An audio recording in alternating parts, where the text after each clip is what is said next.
Chapter 7. The Pharisees and some of the scribes who had come from Jerusalem gathered around him.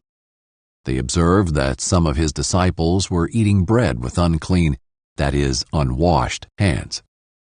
For the Pharisees and all the Jews do not eat unless they give their hands a ceremonial washing, keeping the tradition of the elders. When they come from the marketplace, they do not eat unless they have washed. And there are many other customs they have received and keep, like the washing of cups, pitchers, kettles, and dining couches.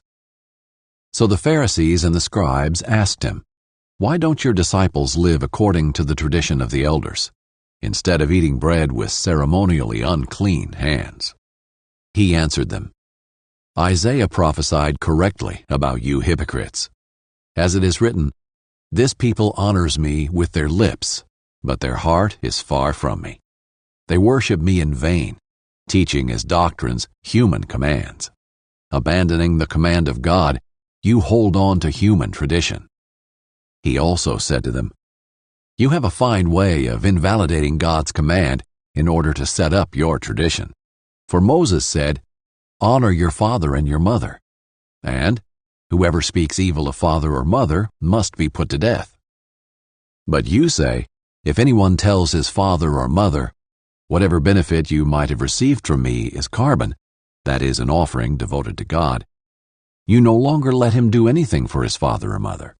You nullify the word of God by your tradition that you have handed down, and you do many other similar things."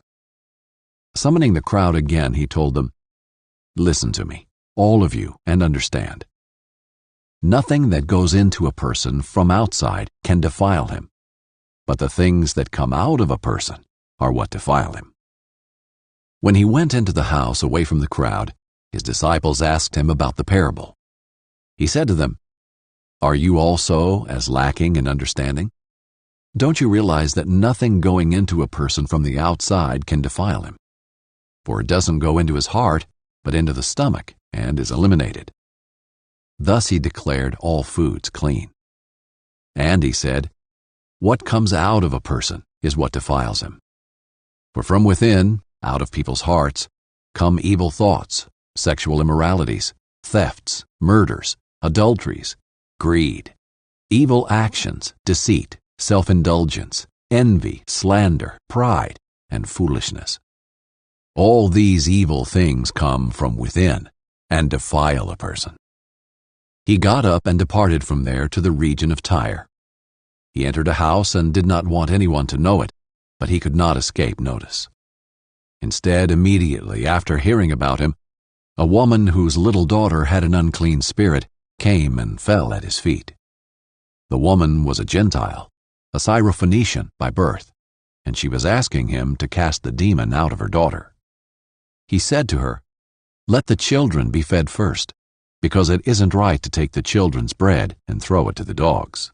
But she replied to him, "Lord, even the dogs under the table eat the children's crumbs." Then he told her, "Because of this reply, you may go. The demon has left your daughter."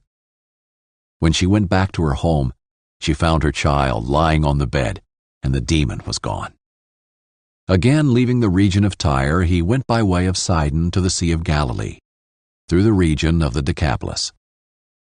They brought to him a deaf man who had difficulty speaking, and begged Jesus to lay his hand on him.